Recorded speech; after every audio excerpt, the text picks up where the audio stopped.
ఆంధ్రప్రదేశ్కి రాబోతున్నారు.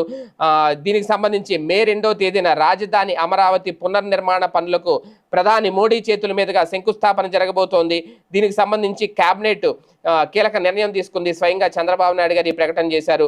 ఇప్పటికే టెండర్లు ఖరారైన పనులకు మోదీ శంకుస్థాపన చేస్తారు. 3 ఏళ్లలోగా రాజధానిలో కొత్త అసెంబ్లీ, సచివాలయం, హైకోర్టు భవనాలు నిర్మిస్తాము అంటూ కూడా చంద్రబాబు వెల్లడించారు. ఎప్పుడు మొదలవుతాయా అని ఎదురు చూస్తున్న అమరావతి పునర్నిర్మాణ పనులకు ముహూర్తం ఫిక్స్ అయిపోయింది. మే 2వ తేదీన మోడీ వచ్చి శంకుస్థాపన చేస్తారు. ఆ రోజు ప్రధాని చేతుల మీదుగా అమరావతి పనులు శంకుస్థాపన జరిగింది. ఎందుకంటే గతంలో 2015 అక్టోబర్లోనే రాజధానిలో తొలిసారిగా పర్యటించిన మోడీ అమరావతి నిర్మాణానికి భూమి పూజ చేశారు. ఆ తర్వాత 2019 వరకు పనులు నిరాటంకంగా కొనసాగాయి. అప్పట్లోనే ప్రస్తుత అసెంబ్లీ, సచివాలయం, హైకోర్టు భవనాలు నిర్మించారు. రికార్డు సమయంలో వీటిని పూర్తి చేసి ఉమ్మడి రాజధాని హైదరాబాద్ నుంచి ప్రభుత్వం అమరావతికి తరలి వచ్చింది.